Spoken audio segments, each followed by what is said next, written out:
અક્ષર પુરુષોત્તમ મહારાજ ત્યાં પધાર્યા. હવે શા માટે અક્ષર પુરુષોત્તમ મહારાજની આપણે પ્રતિષ્ઠા કરી? તો આમ જોવા માટે જઈએ તો ભગવાન સ્વામિનારાયણ વખતની અંદર ભગવાન સ્વામિનારાયણે છેલ્લા 7-8 વર્ષની અંદર 6 પથ્થરના શિખરબદ્ધ મંદિરો કર્યા. અને એ શિખરબદ્ધ મંદિરોની અંદર ભગવાન સ્વામિનારાયણે ભક્ત સહિત ભગવાનની મૂર્તિઓની સ્થાપના કરી. અને પ્રમુખ સ્વામી મહારાજ, યોગીજી મહારાજ અને અત્યારે મોહન સ્વામી મહારાજ, એમની પાસે જે અક્ષર પુરુષોત્તમની મહારાજની મૂર્તિ છે, પહેલા ફક્ત ભગવાન સ્વામિનારાયણની મૂર્તિ હતી. અને એ મૂર્તિ હરિકૃષ્ણ મહારાજ ભગવાન સ્વામિનારાયણનું ચલ સ્વરૂપ હતું. અને એમની સેવા યોગીજી મહારાજે 60 વર્ષ સુધી કરેલી. અને યોગીજી મહારાજ જ્યાં આગળ જાય તો ઠાકોરજીને આગળ કરતા, ભગવાનને આગળ કરતા. એ જે કઈ અંગીકાર કરે, ભોજન અંગીકાર કરે, વસ્ત્ર અંગીકાર કરે, તો સૌ પ્રથમ એ ઠાકોરજીને અર્પણ કરે. અને ઠાકોરજીને અર્પણ કરીને પછી યોગીજી મહારાજ પોતે ગ્રહણ કરતા. પાણી પણ એમને અર્પણ કરતા.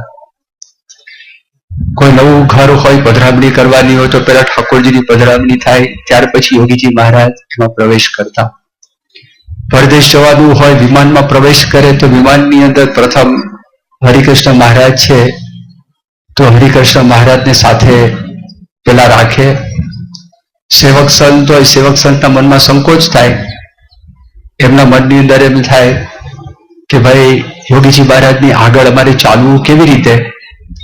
તો તે વખતે યોગીજી મહારાજ વાત કરતા કે તમારી પાસે ભગવાન છે, ભગવાનની મૂર્તિ, અને એને લીધે જ અમે બધા છીએ, માટે પહેલા એમનું સન્માન છે. એમ બહુ જ અતિ ભાવથી, પ્રત્યક્ષ ભાવથી, સાક્ષાત ભગવાન બિરાજમાન હોય એવા ભાવથી યોગીજી મહારાજે 60 વર્ષ સુધી સેવા કરી. યોગીજી મહારાજ ધામમાં ગયા 1971ની સાલમાં.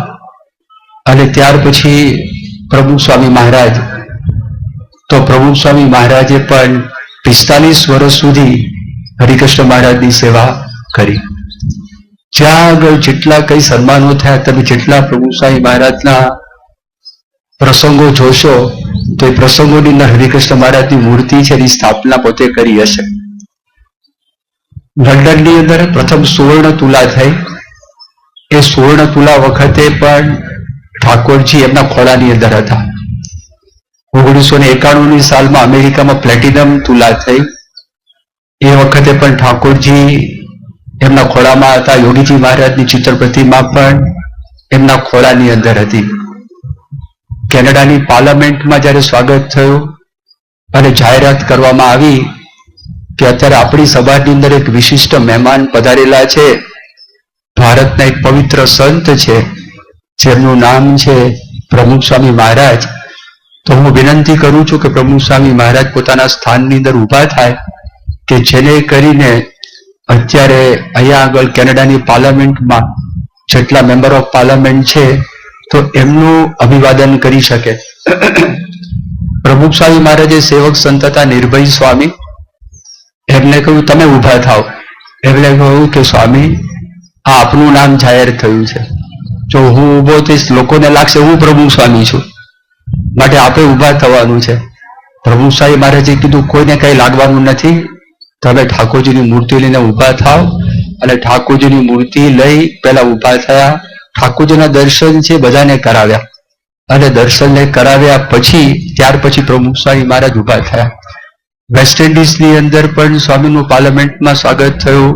ઇંગ્લેન્ડની પાર્લામેન્ટમાં પણ સ્વાગત થયું. દરેક સ્થાનની અંદર એ પ્રમુખ સ્વામી મહારાજ ઠાકોરજી છે, ઠાકોરજીને આગળ કરતા. એક વખત એક નવું વજનિયું આવેલું. પ્રમુખ સ્વામી મહારાજને વાત કરી, આપ ઉભા રહો અને આપનું વજન કેટલું છે? પ્રમુખ સ્વામી મહારાજ કે નવું છે, તો કે હા. પેલા ઠાકોરજીને પધરાવો, ઠાકોરજીનું વજન કેટલું તમે એમ આપો. ઠાકોરજીનું વજન, તે ઠાકોરજીનું વજન ઓછું થવાનું, વધારે થવાનું છે કે ઓછું થવાનું જે છે એ છે. તો સેવક સંતોની ઈચ્છા એવી હતી કે પ્રભુ સ્વામી મહારાજ પરદેશના પ્રવાસ ઉપર જાય છે એ પહેલા એમનું વજન માપી લઈએ, જેને કરીને પાછા આવે તો ખબર પડે કે વધઘટ થઈ કે શું છે. એ હેતુ હતો. પણ કહ્યું કે ના, તમે ઉભા રહો. ચશ્મા જેવી વસ્તુ નવી આવી હોય ફ્રેમ તો ઠાકોરજીને પોતે ધરાવે, ગાતરિયું પહેરવાનું હોય તો પણ ધરાવે. એકદમ મર્યાદા છેવટ સુધી પ્રભુ સાંઈ મહારાજ એમની મર્યાદા જાળવી રાખી. પછી મહંસાઈ મહારાજ પધાર્યા. મહંસાઈ મહારાજ 2016ની સાલથી એ પણ હરિકૃષ્ણ મહારાજની એ જે પ્રસાદીની મૂર્તિ 200 વર્ષ જૂની એ મૂર્તિ જ પોતે સાથે રાખી અને એમનું પ્રાણ છે, એમનું જીવન છે, બધે જાય છે. પણ પ્રમુખ સ્વામી મહારાજના વખતની અંદર એવા કેટલાક પ્રસંગ બન્યા કે એ પ્રસંગની અંદર લગભગ 8 થી 10 સ્થાનની અંદર ફક્ત હરિકૃષ્ણ મહારાજની પણ હરિકૃષ્ણ મહારાજની સાથે ગુણાતીતાનંદ સ્વામી એટલે ભગવાન સ્વામિનારાયણ અને ગુણાતીતાનંદ સ્વામી એટલે અક્ષર અને પુરુષોત્તમ એમની પ્રતિષ્ઠા. દાખલા તરીકે મુંબઈમાં તો જબરેશ્વર મહારાજ તે બંને મૂર્તિઓ હતી, પણ જે ગુણાતીતાનંદ સ્વામીની પૂજિત મૂર્તિ હતી જેની યોગીજી મહારાજે 60 વર્ષ સુધી સેવા કરી હતી અને પ્રમુખ સ્વામી મહારાજે 45 વર્ષ સુધી સેવા કરી હતી, એ મૂર્તિની સાથે ગુણાતીતાનંદ સ્વામીની મૂર્તિની પ્રતિષ્ઠા કરવાની બાકી હતી. તો પરમ પૂજ્ય મોહન સ્વામી મહારાજે 2017 કે 18ની સાલની અંદર ત્યાં આગળ એ વિચાર કર્યો અને અક્ષર પુરુષોત્તમના મહારાજના વધામણા થયા. તો 2020ની સાલમાં નૈનપુરની અંદર જે વખતે કોવિડનો પ્રસંગ હતો તો કોવિડના પ્રસંગની અંદર પ્રથમ વખત એ જે આખો હરિકૃષ્ણ મહારાજની મૂર્તિની સાથે ગુણાતીતાનંદ સ્વામીની મૂર્તિ એટલે અક્ષર અને પુરુષોત્તમની મૂર્તિ એ જે ચલ મૂર્તિ તો એની પ્રતિષ્ઠા મહંસાઈ મહારાજે નૈનપુરમાં કોવિડમાં બધા ક્વોરન્ટીન થયેલા હતા. તો તે વખતે એમણે એવી વાત કરી કે શિખરબદ્ધ મંદિર હોય અને શિખરબદ્ધ મંદિરની અંદર જે મૂર્તિની આપણે સ્થાપના કરીએ એના માટે આપણે યજ્ઞ કરીએ, એનું આપણે સ્વાગત કરીએ, એની આપણે નગરયાત્રા કરીએ અને એના માટે આપણે તુલાઓ કરીએ, એ બધું જ નૈનપુરની અંદર થોડાક જ સંતો હતા એમની ઉપસ્થિતિની અંદર પ્રભુ સ્વામી મહારાજે આ કર્યું. અને અરે મોહન સ્વામી મહારાજે નૈનપુરની અંદર અક્ષર અને પુરુષોત્તમ મહારાજ આપ્યા અને ત્યાર પછી લગભગ આપણા દરેક મંદિરોની અંદર અક્ષર પુરુષોત્તમ મહારાજની આ સ્થાપના થાય છે. શા માટે? પેલું મંદિરમાં મૂર્તિ છે પણ ઘરે પધરામણીમાં કોઈને લઈ જવા હોય તો શું લઈ જાય? ઘણા બધા હરિભક્તોની ઈચ્છા છે અમારા ઘરમાં ભગવાનની પધરામણી થાય. તો ભગવાનની પધરામણી ઘરમાં થાય કેવી રીતે? એટલે ચલ મૂર્તિ ને અચલ મૂર્તિ, મંદિરમાં પ્રતિષ્ઠા થયેલી છે અચલ મૂર્તિ છે, આ મૂર્તિ ચલ મૂર્તિ છે. કોઈનો ભાવ હોય, પ્રેમ હોય, પધરામણી કરાવવાની ઈચ્છા હોય તો આ જે મૂર્તિઓ છે તમારા ઘરની અંદર પણ સામેથી ભગવાન તમને દર્શન એ આપવા માટે આવી શકે. હવે શા માટે ભક્તને ભગવાનની સાથે પધરાવા? આ બહુ મહત્વની વાત છે, અતિ અગત્યની વાત છે. હવે જ્યારે સ્કૂલમાં અભ્યાસ કરતા હતા તો શાળાની અંદર ઘણા બધા વિષયો ભણાવવામાં આવતા અને વિષયની સાથે એક વિષય હતો મોરલ સાયન્સનો. મોરલ સાયન્સનો અભ્યાસ કરાવે. હવે એ મોરલ સાયન્સની જેટલી બધી કોન્વેન્ટ સ્કૂલો હોય તો કોન્વેન્ટ સ્કૂલની અંદર જ્યારે વિદ્યાર્થી ભણતા હોય તે લોકોને કમ્પલસરી મોરલ સાયન્સનો અભ્યાસ કરાવે. હવે એમાં પ્રસંગ એવો થયેલો, એક રાજા હતા, સત્તા આવે ને માણસને એટલે અભિમાન આવે. અંગ્રેજીમાં એક કહેવત છે કે power corrupts and absolute power corrupts absolutely. Power આવે, સત્તા, તો માણસને એ કરપ્ટ કરે છે, એના જીવનની અંદર અભિમાન આવે છે. અને જો સર્વસત્તાધીશ થાય તો સંપૂર્ણપણે એ માણસના જીવનમાં અભિમાન આવે. એટલે રાજા સર્વસત્તાધીશ અને રાજાને સખત અભિમાન. કોઈ ભગવાનનું નામ લે રાજાને ગમે નહીં. રાજા કે હું જ મોટો છું, કોણે ભગવાન જોયા છે? ભગવાન ક્યાં આગળ છે? જેમ રાવણ છે એને અભિમાન હતું, હિરણ્યકશિપુ હતા તો પ્રહલાદ હતા તો પ્રહલાદને એવું જ કહેતા, એ વિષ્ણુનું નામ સ્મરણ કરતા કે કોણ વિષ્ણુ છે?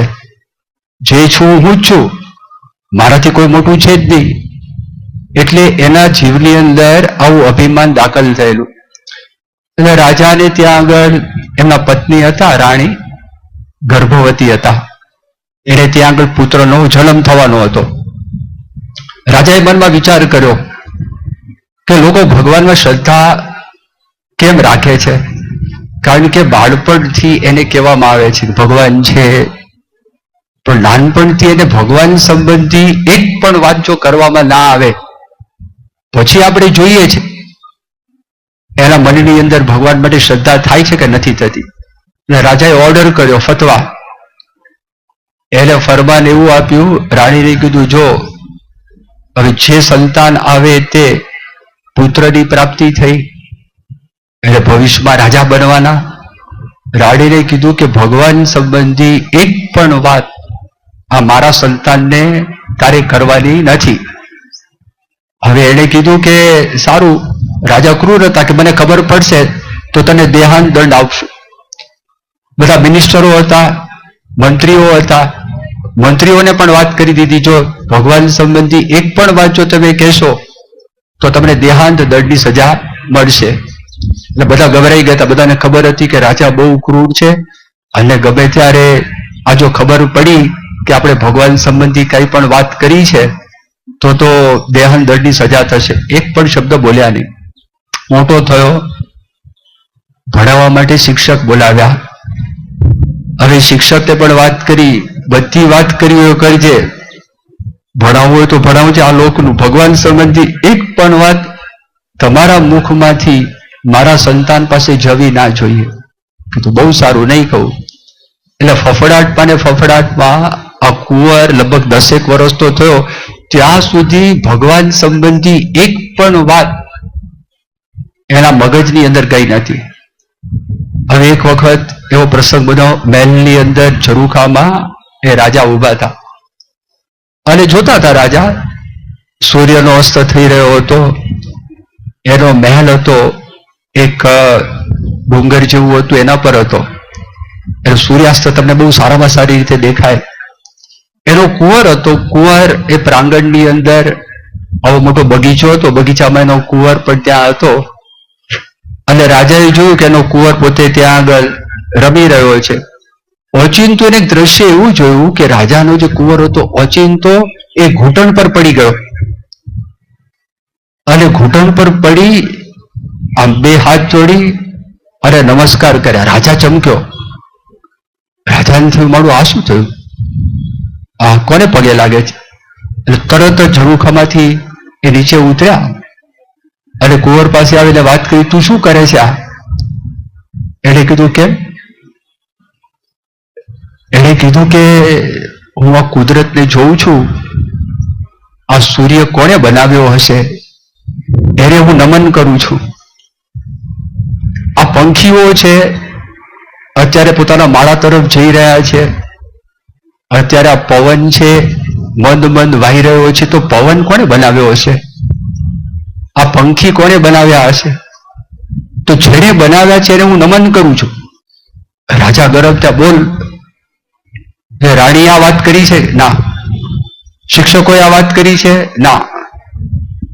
કે તને થયું કેવી રીતે? કે પહેલી જ વખત મારા જીવનમાં આવો અનુભવ થયો જેને આપણે કહે ને કૃતજ્ઞતા.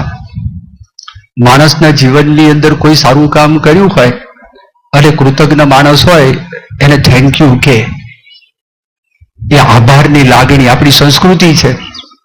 અરે માણસોને યાદ ન કરે તો કૃતજ્ઞ કહેવાય. ઓલો કૃતજ્ઞ, કૃતજ્ઞ જાણે છે, કર્યું કૃતને જાણે છે, કૃતજ્ઞ જે કર્યા કૃતને હણી નાખે છે કૃતજ્ઞ. તો આને થયું કે આ નક્કી કંઈક હોવું જોઈએ. એ જે નાસ્તિક માણસ હતો એ આસ્તિક થયો. હવે મનુષ્ય જીવનનું અંતિમ લક્ષ્ય છે, આપણા શાસ્ત્રો એવું કે છે ભગવાનની પ્રાપ્તિ. આ દેહ કરીને ભગવાન મળે એવા છે, પણ ભગવાન પાસે જવું, પાત્ર થવું પડે.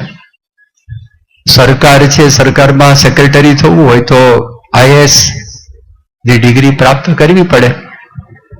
બીજે મેડિકલ કોલેજમાં એડમિશન લેવું હોય ઓપન મેરિટની અંદર 97% માર્ક જોઈએ, 96% માર્ક જોઈએ તો તમને તેમાં એડમિશન પ્રાપ્ત થાય છે. પ્રાપ્ત થાય નહીં. IIT ની અંદર જે એડમિશન પ્રાપ્ત કરવું હોય, JEE એ એડવાન્સ EEE ની અંદર તમારે એવા માર્ક આવે તો તમને IIT ની અંદર પ્રવેશ મળે, બાકી પ્રવેશ મળે નહીં. એમ જો ભગવાનની પાસે જવું હોય ને તો આપણે આદર્શ ભક્ત થવું પડે. ભગવાન શ્રી રામ પાસે જવું હોય તો સીતા જેવા થવું પડે. ભગવાન શંકર પાસે જવું હોય તો પાર્વતી જેવા થવું પડે. ભગવાન કૃષ્ણ પાસે જવું હોય તો આપણે ગોપીઓ જેવા, રાધા જેવા થવું પડે. એમ એવી રીતે સ્વામિનારાયણ સંપ્રદાયની અંદર ભગવાન સ્વામિનારાયણ છે. ભગવાન સ્વામિનારાયણની જો સેવા કરવી હોય, તેમના આદર્શ ભક્ત ગુણાતીતાનંદ સ્વામી હતા. એ ગુણાતીતાનંદ સ્વામી જેવા થવું પડે.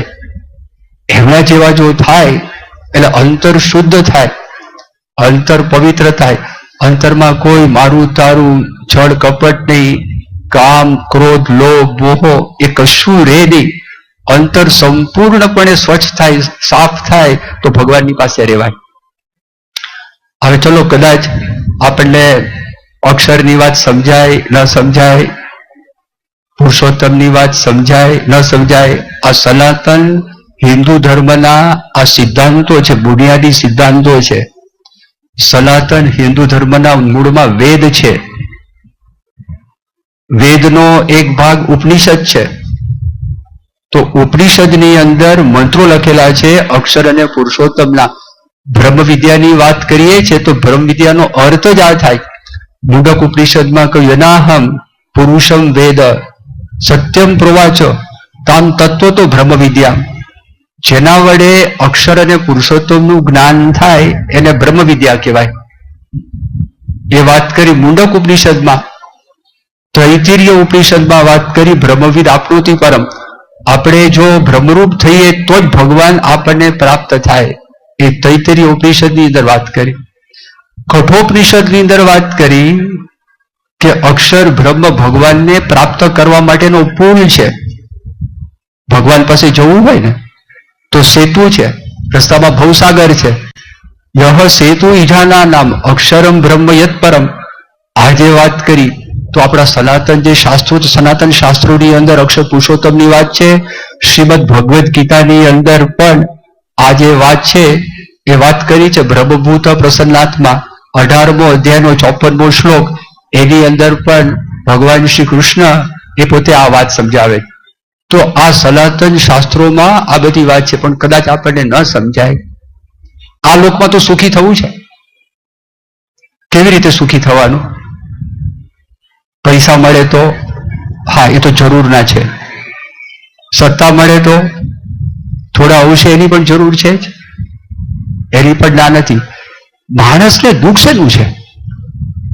અત્યારે તમે કોર્ટની અંદર જાઓ, પોલીસ સ્ટેશનની અંદર જાઓ, ઘરની અંદર જાઓ તો પરમ પૂજ્ય ડોક્ટર સ્વામીના શબ્દોની અંદર આખા વિશ્વની અંદર જે કઈ દુઃખ માત્ર છે એનું મૂળ મન છે ને. મનની અંદર કચરો છે. એ મનના કચરાને લીધે જ ઘરમાં દુઃખ થાય છે. સાસુઓના ઝઘડા થાય છે. શેના થાય? પુત્ર અને પિતા એની વચ્ચે ઝઘડા થાય. શેના ઝઘડા? ભાઈ અને ભાઈ એની વચ્ચે ઝઘડા થાય. શેના ઝઘડા? આપણને બહુ નવાઈ લાગે. તમે વિચાર કરો, પૂજ્ય ડોક્ટર સ્વામી એક પ્રસંગની વાત કરે છે. એક ડોક્ટર થયા, એના પિતાએ ભણાવ્યા. એક વખત એના પિતા પૂજા કરતા હતા. એનો દીકરો ડોક્ટર થયેલો માથું ઓળતો હતો. માથામાંથી પાણી પડ્યું પૂજાની મૂર્તિ ઉપર. એના બાપે નમ્રતાપૂર્વક કહી કે બેટા જરા દૂર જઈને માથું ઓળ, તારા માથાનું પાણી આ પૂજાની મૂર્તિ ઉપર પડે છે. એના બાપને એના દીકરાએ લાફો માર્યો. હવે આ શું ભણતર? જો તમે વિચાર કરજો, માણસને આ બધા પ્રશ્નો છે. 1982ની સાલમાં પ્રભુ સાહેબ મહારાજની આજ્ઞાથી અમારે અમેરિકા જવાનું થયું હતું. અને અમેરિકાની અંદર વોશિંગ્ટનની અંદર આખો દિવસ સભા થઈ, પધરામણીઓ થઈ. અને વોશિંગ્ટનમાં પધરામણી કરી અમે નીચે ઉતરતા રાત્રે 10 વાગેલા. બપોરે જમ્યા નહોતા, રાત્રે જમવાનું બાકી હતું. અને અમે જેવા નીચે ઉતર્યા, એક ભાઈ મળ્યા કે સ્વામી અમારા ઘરે પધરામણીમાં આવશો? કાર્યકર્તાઓએ વાત કરી કે ભાઈ હજી તો જમ્યા નથી, સવારે બપોરે જમ્યા નથી, રાત્રે જમ્યા નથી, જમવાનું બાકી છે. ક્યાં આગળ પધરામણી? બાલ્ટીમોર. વોશિંગ્ટન થી 70 માઇલ દૂર બાલ્ટીમોર, ત્યાં પધરામણી. પણ હાથ જોડીને ઉભા હતા કે ઈચ્છા છે કે તમે પધરામણીમાં આવો. એટલે પછી અમે ડોક્ટર સાહેબ કીધું ચાલો આપણે જઈએ. અમારી ગાડીમાંથી એમની ગાડીમાં બેઠા. એમની ગાડીમાં બેઠા જ્યાં એમને શરૂ કર્યું, પહેલું વાક્ય બોલ્યા કે જેને બહુ પાપ કર્યા હોય ને આ દેશમાં આવે. જેને બહુ પાપ કર્યા હોય ને આ દેશમાં આવે. ડોક્ટર સ્વામી એમની વાતમાં તો રસ પડી ગયો. એ કે આ શું બોલે છે? કીધું શું થયું? મારો એકનો એક દીકરો છે, એમને તમે સમજાવો એના માટે તમને પધરામણીમાં લઈ જઈએ છે. કે થયું શું? એકનો એક દીકરો કે સ્વામી મારી પાસે પૈસાની કોઈ કમી નથી, બહુ મોટો ધંધો છે, મિલિયન્સ ઓફ ડોલર્સ છે, અને મારે વારસામાં મારા દીકરાને જ આપવાનું છે. પણ એક વખત એ લોન ટેનિસ રમીને ઘરની અંદર આવ્યો. હું કામેથી આવેલો, ધંધેથી આવેલો, થાકી ગયો હતો. મેં મારા દીકરાને વાત કરી કે બેટા મારા માટે પાણીનો ગ્લાસ લાવ. મને એને વાત કરી કે ડેડ, ડેડ એટલે બાપુજી, પપ્પા, dad you help yourself, you help yourself, તમારી જાતે ઉભા થઈને લઈ આવો. એને તો મારું આ શું બોલે છે આ? એને કીધું બેટા મને થાક લાગ્યો છે એટલે હું મગાવું છું. તો મને એ થાક લાગ્યો છે. કેમ? હું રમીને આવ્યો છું. એ રમવાનો થાક જુદો છે, ધંધાનો થાક જુદો છે. એ થાક સરખા નથી. ધંધો તો રમવાની વાત કરે. હમણાં ક્રિકેટ છોકરાઓ રમતા હોય અને સૂર્યાસ્ત થતો હોય, મારું સૂર્ય હાથને ત્યાં સુધી રમે, પછી અંધારું થાય તોય રમે કે હજી એક ઓવર, હજી બીજી ઓવર. આપણે બધા એમાંથી પસાર થયેલા. હવે એ જે થાક છે ને, રમતનો થાક જુદો, કે થાક એટલે થાક. હવે એ વાતમાં એટલા બધા તલ્લીન થઈ ગયા, એટલા બધા તલ્લીન થઈ ગયા કે એક્ઝિટ ચૂકી ગયા.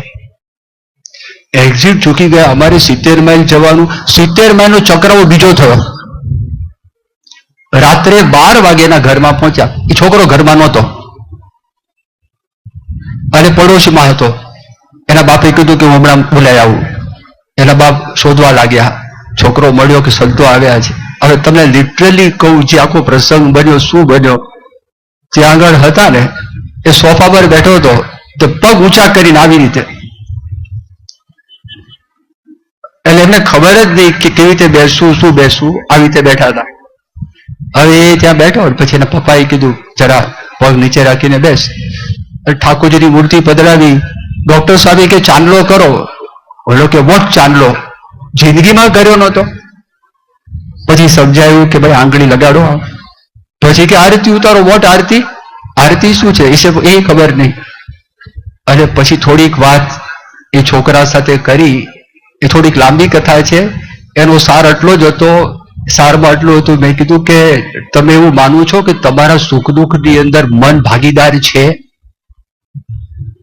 તમારા સુખ દુઃખમાં પૈસો તો જરૂરનો છે જ, સ્વાસ્થ્ય પણ જરૂરનું છે જ, વિદ્યા પણ જરૂરની જ છે.